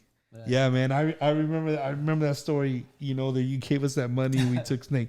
So before your son called in, we're talking about marijuana, right? And right. You stand on one side of, and we were talking earlier off record that you're all for it, and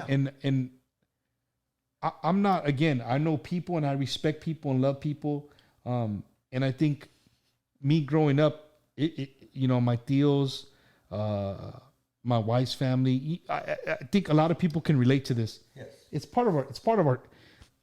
I don't like to put it in culture, but it's almost like a norm. Like, if you smell it, people aren't like, oh my God. So you gotta carry little bottles. Yeah, no. I mean, people are just like, oh, they're going out there. Shout out to my daughter Jackie. She's watching. Hi, Jackie. Just Santana, but you're pro marijuana, right? I mean that's you believe in that? Yeah. Back in the 70s. Oh shit! I was a hippie, man. I drove to. I was gonna attend Woodstock. I had a '64 Falcon and drove the car, and he broke on me in Georgia. So for a whole week, I lived in the filling station. I took showers there and ate there, and finally, when I had enough money that they sent me, I came back to Texas. Cause I mean, So you didn't make it to Woodstock. no. So we can probably say that since you didn't make it to Woodstock, you probably would have never had a criminal justice career if you would have actually made it to Woodstock. Probably so. And all these promiscuous women out there would got me in trouble. So, but I love Santana. I love Jimi Hendrix. They're purple. oh, That's why I wear purple. You see, even my bracelet is purple. Let's see. Yeah. There's right there. Yeah. You know, so you being pro marijuana, you were a cop, man. Yeah. So your job was to keep people from one selling it, two smoking it. Yeah. But in here, in your heart, you were like, hey, man, you're okay with it. I'm okay with it. I can see the selling part because you need to take the blood out of the money because the cartels get involved, and they're the ones that are messing up for the dope smokers that grow their own weed or they have their little hydro plant in the back. I mean, it's a herb. It comes from Mother Earth. It's a sacred. It's medicine plant. It opens up your awareness and it opens portals that you never experienced. Just like when You see, you just said it. You just said what I mean. It opens portals. So the herb that you talk about gets you so far, and then what happens when you just keep reaching that portal? And it's like, man, I want to get beyond this. I was never that curious. I think the most that I did was I went from psilocybin. I did some peyote. I did some LSD. Not much. I was kind of scared because all this talk about bad trips, right? It was a bunch of bullshit. It's sort of like Nancy Reagan used to say, just say no to drugs, right? And anyhow, I tried that, and I never had the urge to, because I saw it in my job, all the dope smokers, you arrest them, they be happy, and they get in the back seat, and they be laughing at you. I had a test when I stopped somebody who was stoking, because the smell, right? They usually had a little pine tree hanging there, to smash the smell, but that was a tip-off, man. So I would tell them, you know what? So if you got a pine tree hanging, yeah, get rid of it. Get rid of it. Use those little filters that you put on your bed.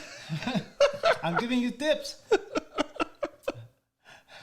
Oh God. So anyhow, I would say, okay, let me see your driver license and your insurance. I say, okay, and then I would say, okay, tell me which way it's up.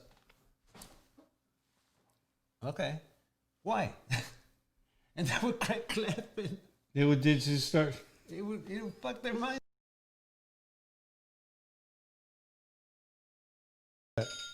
Who's that? I don't know. She hung up. She didn't stay on. That's my mom. She was calling in. Oh wow! Hey mom, if you're listening, hey, shout out to my mom. She just got to New York. She's visiting our daughter in New York, who's in the state of New York, which is like, I guess, like being in prison right now. Their quarantine's really It's the hectic. epicenter. So shout out to my mom. She just made it. I'm glad you made it safe, mom. But Johnny, since we're on this subject, a lot of people gravitate to this. There's a lot of my friends do it. It's part of their livelihood. You know what I mean? I just never thought that it was something that I needed to do. But now that I get older, the people that I know and I respect that I know that do it all the time, you don't even know. I mean, besides seeing them actually doing it, you don't even know they function. You know what I mean?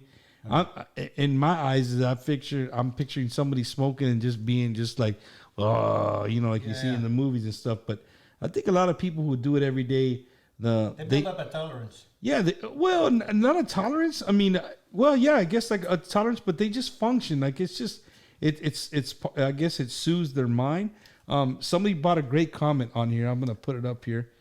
My buddy Robert Cantu, he said a lot of pot smokers don't drink. Yeah, yeah, That's true. That's true. Very true. I agree with that. I concur with that statement. You right on, Robert. And Robert also said that he saw you back in the day.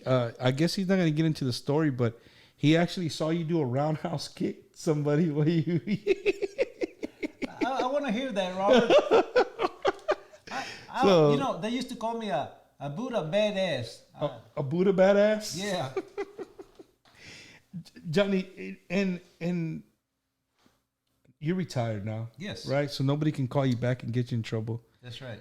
So I want to ask you something. You're on Bumper's Wacky Wednesday, and we're gonna get serious. All right. In your times that you were, is there any times where you just like you had a day being a cop, working for the prison, whatever it may be, you're just so stressed that you just went back and said, "Man, I gotta toke one. I gotta smoke one." Yeah, it would be a build up of stress. Not so much police work, but working for the DA's office. A lot of we were paper chasers. You know what I mean? Mm-hmm. And you had datelines, and then you had exigent demands that were not realistic. We had a lot of timetables. I couldn't read a report and go through a fine-tooth comb because we needed to pump it out. I felt like a hamster in the wheel. So I go home and during Friday night, and I usually would select a video or CD to watch, you know, something of interest, action, because I'm action orientated. And there at the DA's office, I mean, it was just I was. Well, you don't have to say where you were working at because I don't want to be like a la madre. But we're just talking in general in your years of being. Yeah, after seeing some murders and people dying in your hands, that has I learned how to compartmentalize it, and so, but it will still take a toll on my psyche, right? So I go home and I light up a bud, and you know, talk on it. Usually I try to get some primo stuff, you know. Golly. Hey, this is Wacky Wednesday, man. You're talking about we have a living legend here in the building, and I don't know, Johnny. I just can't do it, dude. You know what I said when I retired. The kids are like, "Dad, what are you gonna do when you retire from the Marine Corps? Yeah, what's gonna be the first thing you do?" And I told my kids, I said, "You know what I'm gonna do? I'm gonna go buy me $20. I don't even know what it was called. I said, I'm gonna go buy me $20 worth of marijuana, and I'm gonna smoke the biggest joint you ever seen in my backyard in a chair." Because they're like, "Dad, for real?" You know, my kids are like, "You're really gonna do this?" And my wife's like, "Babe, stop." I'm like, "No, that's what I'm gonna do." I waited 20 years. You know, I kicked out countless of Marines. I've gotten Marines so much trouble for smoking pot. That's what I'm going to do. And the time came, and it was time to pay the piper. I couldn't do it, man. I can't. It's just not in my. It's not in my nature, man. It's not in. But what I'm coming to find out is that a lot of my friends who struggle with PTSD. That's their escape. That's their escape. It's therapy, you know, for them. You know, there are a lot of people that have moved over to New Mexico because children, they suffer from seizures, and the damn doctors won't prescribe a goddamn marijuana. That's crazy. Or soldiers that come from Iraq and Afghanistan that are traumatized, they seen their buddies blown up in their tank, and you can't smoke. That's bullshit, man. I think the government's really working hard to try to get that to get that passed. But Johnny, that's awesome, man. That you can sit here with me in the Wacky Wednesday studio, and you can sit here and just say, "Look, man, you're being real. You're being 100% real with the viewers." Like, I don't know too many people that would cops would say, "Hey, you know what? I did some illegal shit. I did some illegal shit as a cop." You know what I mean? But you just sat here and said that, it's not something you did all the time, but sometimes just life would stack up on you, and that's how you would relieve stress. What is the craziest? Oh, hold on. Before I get that, I don't want to. Adela and Paul Garcia. Yeah. They said, "Orale, thanks for adding me, Bumper. Appreciate it. My family also is from Beeville.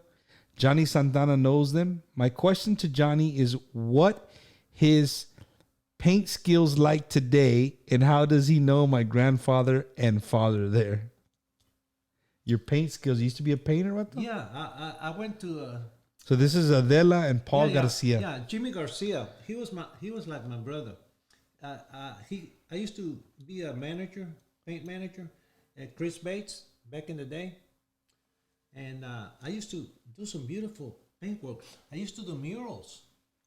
Julio Hernandez, me and him, we had a competition. We could airbrush and do beautiful murals on the vans. Of course, the vans, they don't make them anymore, right? A jack of all trades and a master of none. Yeah. That's this guy right here. That's crazy. Jimmy came from New Orleans, from Shipping Channel, and he had like an afro, and he was real big into Trower, man, Trower. And one time we were driving, he had a little blue car, and we went over the railroad tracks and flipped it. The railroad tracks by Our Lady of Victory? No, by South Washington. Oh, okay, got By you. Shorty's. By Shorty's, yeah. Yeah, we flipped as it made the corner vueltita around right there? El Obrero. Yeah, we flipped it and we were laughing about it and called it record. We worked in the body shop, right? No hassle. So anyhow, Jimmy, he and I love Santana, brother. He and I love Santana. I used to have a nice metallic blue Chevy Impala, right? And I used to pick him up at his house. No way, Johnny. An Impala? Yeah. I'm just saying it for the viewers, because I know the viewers are like, okay, Mexicans and Impalas, it kind of goes together. And hey, Jimmy, let's go smoke some, man. And he used to call me the Master Blaster. I always used to freak him out, man. he loved talking to me, man. And like I said, I treated him just like my brother. He did some time. He was petulant. I mean, everybody. It's just a human mistake. But he was era bandido, and I used to call him when he was living in Houston. I said, "Hey, Jimmy, what you doing, canal? Who you from?" "I'm from Larete, man. I'm an HBO. I need you to do a hit on me, man, for me." No, heck no. And Jimmy would just fucking freak out. I said, "Jimmy, I'm just fucking with you." And he had guys, he had problems, like we all do. And I would always go out of my way to help Jimmy out. I loved him like my little brother. He got into a fight with one of my brothers, because my brother was a puto, and he was messing with his wife. And like I said, Jimmy beat the shit out of him, and I didn't interfere. Real Wacky Wednesday, real talk right here, brother. Real talk. I didn't interfere because he deserved it. Even though he was my brother. Your blood brother, he deserved it for being a puto. Yes. Johnny, you're talking about hits and that kind of thing, and I want you to relax and think about it. Don't fire one up. That's not what I mean. But what if you can think back, TDCJ or TDJC, whatever it is, being a cop, what is the most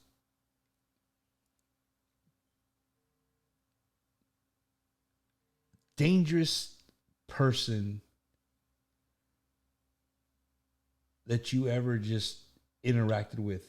And not being like you maybe you weren't in charge of the investigation, whatever, but that you being where you were in the situation where you had a conversation with somebody, and then you later find out they were guilty or whatever. Can you remember somebody that just sticks out in the back of your head? Yeah, two of them. One was Alex Loco Machine. He was the assistant general of the MA in San Antonio, and he took a liking to me. He loved the way I talked to him, and he sat down and I asked him about all these murders he orchestrated, and he was just talking like it was no big thing, you know. Oh yeah, you know, I guess you could consider me like a CEO. That's what he used to tell me, right? And I said, wow, he's talking about killing somebody, taking somebody's life, and he's being real cool about it. And I said, this guy's dangerous. He has no conscience. Right? But he turned his life. He did not relapse like the other CIs that I used to have. Now he was dangerous. I would consider him extremely dangerous. Now because people, and you say that because I'm trying to grasp what you're saying. You know, somebody not having a conscience. You know what I mean? Somebody not having a conscience like that says a lot, dude. Like they don't care. They don't. You know what I mean? No matter what they say to do, it doesn't bother them. They don't live with it. What would be your other one? Oh, you're reading the comments. Yeah. What Paul? I got mostly all the. You know, like I said, Paul, I really love your dad. Too bad he didn't call me when he was in San Antonio. I really missed him. Your grandfather. He was like my mentor, painting cards. Me and him, we were one of the best painters in Beeville at the time, and I even painted Lieutenant Liver's truck there at your grandfather's shop. Yeah, shop he had a little painting booth. It was improvised, but and it really hurt my heart when I heard he died. And of course, Christina, your aunt, she was dating Johnny for a little bit. That's how I knew her, because she went to the house. He knows everybody. Yeah, and so Christina, you know, she works at the DA's office. And when I first saw her, I said, "Wow, Christina, is that you? I thought I recognized you. I remember you from when you were a little girl." And I didn't know about your other sister, and I also knew Vinci, crazy, fucking crazy, Vinci. And Joe was more somber. He always looked mad, you know, but he was cool. He was cool. And I used to go there and drink beer with your grandpa, and we drink beer and send cards, you know, and you know, just make some extra cash, you know, pocket cash. But yeah, and like I said, Christina was gonna see me before I left, but he didn't. She never did. So I would like to kind of reach out to her again. So if those of you are just tuning in, if you're just watching, he's responding to some personal comments and giving them, you know, they're asking some personal questions, and he's answering them. I just asked him, you know, him being in the career that he's been in, what's the most dangerous person that he was ever around or had any kind of affiliation with, and he said somebody who just didn't have a conscience. And I could see that, like, if you don't have a conscience, I mean, you could do whatever, and I mean, it does. You can live with it. Yeah, you know. Let me interrupt here just a little bit. The other guy was Resende Ramirez, the railroad killer. Okay, I followed that guy from Weimar, Texas, to San Antonio. He used to get on the train, and when he got to San Antonio, they suspected him of killing a 9-year-old under a bridge, right? And me and Detective Saylor with SAPD, he did the cold homicide. We started looking into the cases, right? Mm-hmm. And we went to... You're good. yeah, we went to where did we go to? One of the units, death row, because they were going to kill him, right? Because he killed that old lady up in Houston, and then that, Weimer, and he left a trail of bodies, basically. Mm-hmm. And when we got there, we were interviewing him. We find out that he was selling his toenails on eBay. He was asking for $1,000. Can you believe that? So this guy that was a killer was selling his toenails Yes. on eBay. Yes. But this was before he was famous? Before you guys made him famous of being a killer? Yes. What the And he got married. There was a white chick from the Netherlands that wanted to marry her. Yeah, crazy. A marriage by proxy.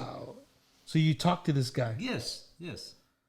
And what was his Response? demeanor? What was his demeanor? Like what was He thought everything was funny in games, I really didn't make no impact, and I didn't want to. What was he? Was he from? What was he originally from? He was from Mexico, Ciudad Juarez, from my hometown. Wow, man. And you know, Rick Muñiz. He's an unsung hero. Rick Muñiz. You guys remember his name? He's salt of the earth. He's got a barbecue place in Katy. In Houston, he won the Blue Ribbon Award from the Houston Post. That's how good he is. He makes carnitas. He's from Carrizo Springs. And what did this guy do? He barbecues. He's a retired. No, but I'm saying, but where did he knew the boxcar killer? No. He started doing his skills. Right? Oh, I got you. And he got a hold of his sister in El Paso, and he convinced her to turn himself in without any confrontation, without no incident. So Rick did all the talking, but guess who got that credit? Some white rookie Texas Ranger. I mean, I would assume that you can see. I would assume that your line of work is like any line of work. There's guys who do all the thing, and at the end, there's only like one person that gets the credit. All the talking heads, Mad Max, they were never in the front lines, Yeah, I think I really think that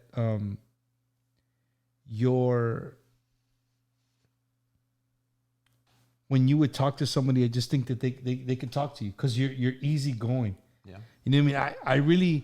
I mean, maybe it's me. Maybe you have them. I just can't see Mr. Santana slamming the table like bam, bam, like you're gonna tell me this, you're gonna tell me that. Now I'm not saying that he hasn't done that. That's not what I'm saying.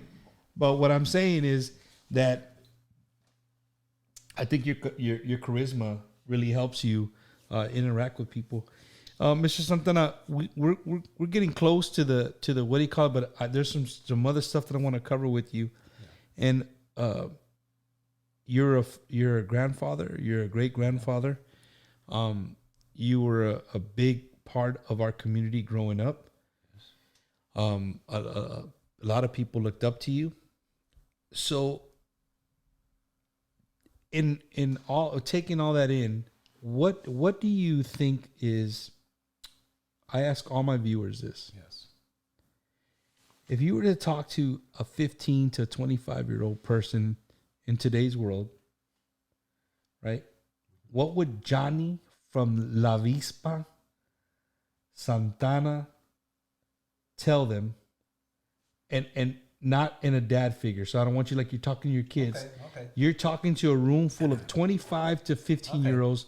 What is something that in today's world that we live in, what would you want to tell them? Okay, I'll tell them, believe in yourself. Don't let nobody else tell you different. You are greater than you think you are. We need to rise as a Hispanic group. Dame la mano, hermano. And I mean, my kids are Hispanic, and I don't want them discriminated. So I'm going to try to make them the best suitable candidate in any open market. And my advice to youngsters is do not fall into a trap. Don't let, well, we Catholics, we're real big about, well, es negocio de, es asunto de Dios, it's faith, right? We're very faithless. We shouldn't have that. So you have that, your parents telling you that, don't listen to it. You got the church telling you that, don't listen. Listen to your own mind. You are so powerful in your mind. You know what? I was a broke-ass Mexican about a year ago until I changed my mindset. I transformed myself physically and mentally. I got a washboard stomach. I got muscles. I'm nimble. I can fight. I taught the other night. I taught a class with several students. Showed them how to punch a bag, how to do this and do that, and then I fought 5 black belts younger than me, and they never touched my face. And I'm 68, and these guys are 30, right? So I'm telling you, believe in yourself. Believe. I like that Chris Angel's show up in Las Vegas. I went to see it, where he says, believe in the magic. Youngsters need to do that. They need to have aspiration. No, I know I sound like a little Mexican Tony Robbins, but I mean, that's the truth, brother. I mean, now I'm in a multi-million-dollar business, high technology. Arizona, I think, wants to award me $500,000 in. I have drones to sell, and because part of the board thing. Pablito Martinez is watching. Hey, thank you, my brother. He's supposed to call me back later, but he said that he wants me to be on the board of the Southwest Chairs Association. And they're gonna go to the government and approach Biden's person that's in charge of the immigration, right? So I got some money there invested, right? Not only that, I got my friend Lucio, Steve Lucio. He's a cool cat, man. He's in Denver. He's a real Chuco guy, I really love him.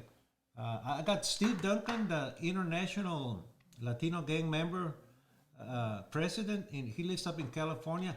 His background is amazing too. He used to work at Crooks as well, just like me. So we share a lot in common. But these are role models that, just because it's gang-related thing, it's the principle of the matter. They got kids. They inspire them to go to college and make something of themselves, become professors, become physicists, doctors, whatever the case. So in a school setting, I would say, and I've done this. I've given speech to the kids, even younger. And I said, you know what? Because everything that you put that in their little head, they believe it. And if that information that you're giving them is wrong, they're going to grow up with it. And then they're not going to be able to change their mindset. So you got to start early. Start training their mind to be doctors, that teachers, and teach a new way. So like that song from, who is it? Melvin the Blue Notes, doctors, gotta teach, teachers need to teach a new way, So, hey, that's very inspiring. There is no, hard work alone will not get it, brother, because my stepfather worked his bone to the bone, and he died a poor man. He left us in poverty. We were living in strict poverty, We were dependent on welfare. But you come a long way, though. But I come a long way. Like the Virginia Slims commercial, you come a long way, baby. Yeah, you come a long way, Johnny, and that's the cool thing, man. That's the great thing about your story. We're gonna give a real quick shout out to Donna. She just timed in, your daughter. Oh, mamacita. She says hi. But Johnny, you said that talking to kids is that's kind of what you would tell them. Yes. Gentlemen, ladies, we could go. This guy, I'm telling you, he has stories for days, and he'll come back. Excuse me, I'm definitely gonna have him back. No doubt about it. Um, but before I let you go, Johnny, I want to tell you, man, that you have you've come along, and I'm not talking as an older man to you, right? Because you're my elder, but from what I've known of you, what I've read about you, and literally read, like you can Google him and look him up.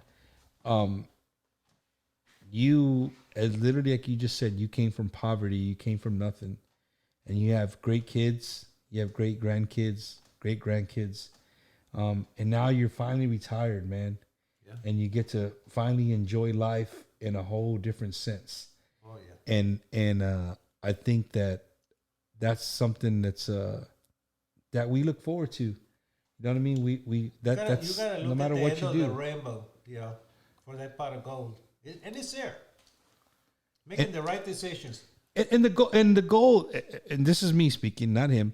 The goal doesn't always have to be monetary. No. The goal is, your goal could be freedom. You know what? I treat money. I don't. It's a human construct, because before money there was bartering. People do goods for others, right? Mm-hmm. So money is just a construct, right? And money is energy. Energy flows, and it comes back to you. Okay. So every time I make a paycheck or I get a paycheck, I go arigato, arigato. It means in Japanese means thank you, bless it. And when I get my bills, I say thank you, arigato, because it's coming back, right? It's going out and it's coming back. So that's my approach, because a lot of people are stingy they're so stingy. You know, I used to go with some of the agents to lunch, and they would never pay for me, right? And they made a hell of a lot more money than me. Yet on the other hand, I go there and I pay for all of them. It was crazy. I said, you know what? It was their approach to money.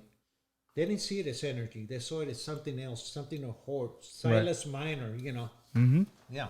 So my approach on that aspect of it, it's totally different. And I'm a happy man, because I believe we are energy. We're energetic people. You know, we have three bodies. We have our energy body, we have our physical body, we have our spiritual body. Okay?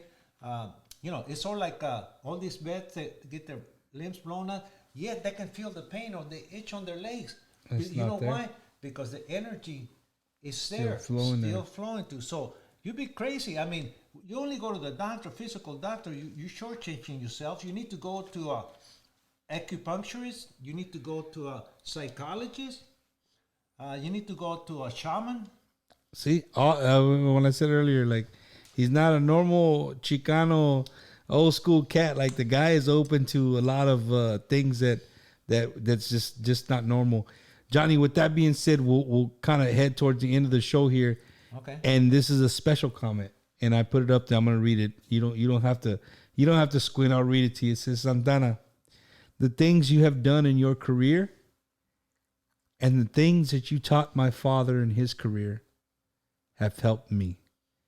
Andrew Carizales, son of our old sheriff in Beeville, Carlos Carizales, who Mr. Santana talked about earlier, helping him when he was a young police officer.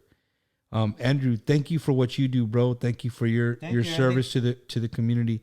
But I want my viewers to read. I posted that comment up there because it shows that, I mean, this passed from generation to generation. You know, he you know, his knowledge was passed to his dad, to Andrew's dad, and you know, Mr. Carizales passed it to Andrew, and it's just gonna go on. So it's kind of like the military when you retire, Mr. Santana. Is that I always told my Marines, you know, and not all of them, because I love all of them, but there's just some that are they hold special places in my heart, and they know exactly who they are. They call me on a normal basis still to this day. But there's something that I always say: the torch, right? Yes. We light the torch, and the torch keeps stays lit. So when you leave, you know, if you did anything correctly, you're gonna pass that torch on Oh yeah. to somebody else, Pass and the baton. right, and that torch is gonna stay lit, right, and they're gonna carry it through their career, and they're gonna take some of the things that you taught them, and then they're gonna pass it on, and it stays lit. That's what keeps keeps it, keeps it special. So I know that you, in your career, in all the different agencies that you touch, there's a lot of torches that you lit. Yes. And people have commented on here earlier this evening, telling how special you were in their life, in their professional career, and I just think that's special. That's special. I'm really glad that you decided to come and hang out with me for the last couple of hours. You know what I mean? I mean, I know we could go deep into. We could go for the 12th round. Yeah, we could go for 12 rounds. But I like to keep it around this time. Don't not make it too long. But Yeah, after too long, people start losing interest. yeah. So The best way of learning. I'll give you before I say bye to everybody. I'll give you the mic one more time. I'll shut my mouth. Okay. And if you want to say bye to anybody that you had watching, or if there's just something that you want to pass to the world. I was going to say a joke in the beginning, but I forgot. So I'm going to close it on that. Okay, you heard about the World War Center that died? No? This guy was an asshole. But he died, right? And all of a sudden, when he opens up his eyes, he's engulfed in flames. And out of the periphery of his eyes, he sees a little devil, right? And the devil has said, "Hey, dude, what's wrong?" "Oh, shit, man. Can't you tell I'm in hell?" "Oh, man, hell ain't bad. Listen, do you gamble?" "Hell yeah, I gamble." "Listen, you're going to love Monday nights. We got gambling, casino nights. We got nine-liners. We got blackjack. We got dice. So what if you spend all your money? You're dead, right?" "Yeah, okay." "Hey, listen, do you drink?" "Yeah, hell yeah, I drink." He said, "You're going to love Tuesday nights, man. Tuesday night, we got the best liqueurs in the world. We got whiskey. We got Johnny something, black or Johnny Walker Red. Johnny Walker Red and gold, And so what if you fuck up your liver? You're dead anyhow, right?" "Yeah, okay. Listen, do you like to talk?" "Oh, hell yeah." And remember, he's the world's worst sinner, right? And he said, you're going to love Wednesday night, man. Wacky Wednesday, right? We got some dope, and we got some Thai sticks from Thailand. We got downers, we got uppers, we got LSD. So what if you fuck up your brain, right? You're dead, brother. Oh yeah. See, it's not such a bad place, is it? No. Okay, listen, are you gay? And the guy says, "No." "Oh shit, you're gonna hate Thursday nights." So what if they rip your asshole, you're gonna do dead anyhow. Johnny, that's bad, man. That's bad. So not only is he an Arthur, not only was he a police officer, not only was he part of the prison, FBI, CIA. Look, this guy's a comedian too. Yeah, he's a comedian too. Well, with that joke right there, ladies and gentlemen, thank you guys for tuning in. If you guys are tuning in for your first time for Mr. Santana, I want to tell you guys, thank y'all for tuning in. If you've friended me here recently on behalf of Mr. Santana, hey, stay tuned, man. Every Wednesday, I have different people on from different walks of life, and we talk about all kinds of things. And if you're my friend on Facebook and there's some subjects that I haven't talked about, hit me up, man. Some people hit me up with some cool things, and I don't ignore them. It's just sometimes it's hard to find people to interact that subject with. But I'm open to anything. That's what makes social media and Wacky Wednesday wacky. That's why the wacky's in it, because I'm open to anything. Like I'll talk about anything that's maybe uncomfortable, anything that you're just not gonna hear on the news, man. You know what I mean? I like doing that for all the people that stay tuned. Go ahead, Mr. Santana. Okay, talking about news. Yeah. Have you heard about the mix? The zombie mix? The what? Zombie mix? Mix like a song? No, mix.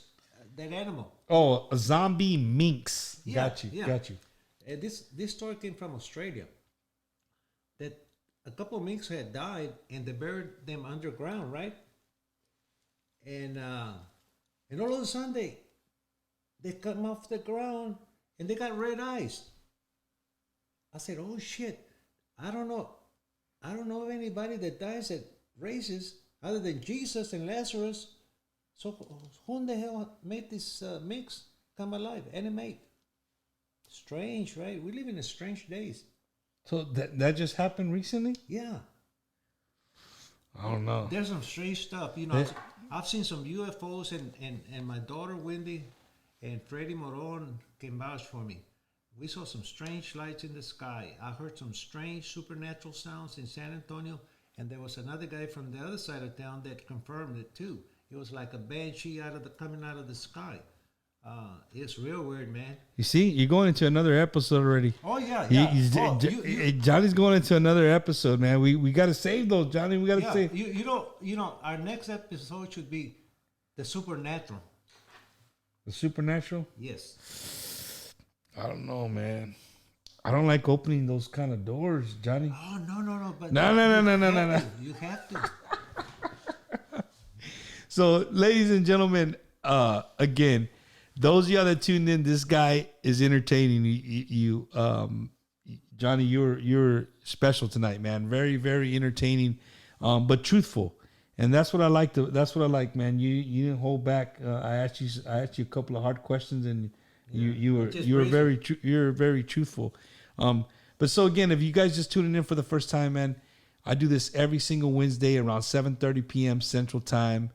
I got friends that watch from Japan, from Australia on a normal basis. It's cool. If you guys see there, up down here, right here, down on the bottom of the page right here, you see Bumper Gomez with the YouTube. Go onto YouTube, type in Bumper Gomez, subscribe, like, share, and I would greatly appreciate it. So here in a few minutes, this episode will be uploaded to YouTube, so you can go to Bumper Gomez's YouTube channel and you'll find the episode with Mr. Santana. There's some parts that you want to fast forward to and maybe you didn't hear or you showed up late, whatever, they'll both be on there. But again, I want to thank everybody for tuning in. And if you want to be a guest, man, if you want to be a guest on the show, hit me up, dude. I'm open to anything. Like it doesn't matter. I mean, if you are good at weaving baskets and we want to talk about baskets, I'm good. I'm okay with it. Let's do it. So that's just kind of the way I want to keep Wednesdays, man. I just want to be open to anybody. You could be famous, you could be not famous, you could just have a great story, and you just want to get something across. And before I let everybody go, I'm gonna start here at the beginning of the year. If you have a business, man, if you have a business, if you own a construction company, if you own a tire company, whatever you got, you know, I'm not asking for money, but if you want your stuff to be to put, send me a t-shirt, dude. Hit me up like Bump. I saw Minguito was on here. I know Mingo Salinas. He has a body shop. A body shop in mechanic shop.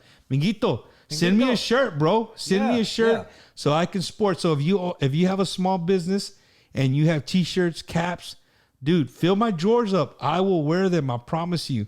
So again, everybody tuning in, thank you guys so much. Thank y'all for making Wacky Wednesday. Talking about contact information, if people are interested in contacting me, I'm on Facebook, Johnny Santana. There's two. One is my son, and he's in his uniform.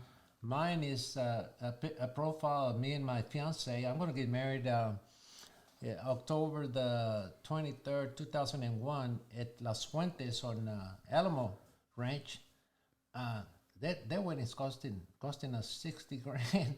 So it's gonna be grand. We have Mateo Lopez. I hope he's watching. He's got a 4-year-old that's a prodigy. He's a mariachi singer. He's came out on Little Kids. He got Mexico Got Talent.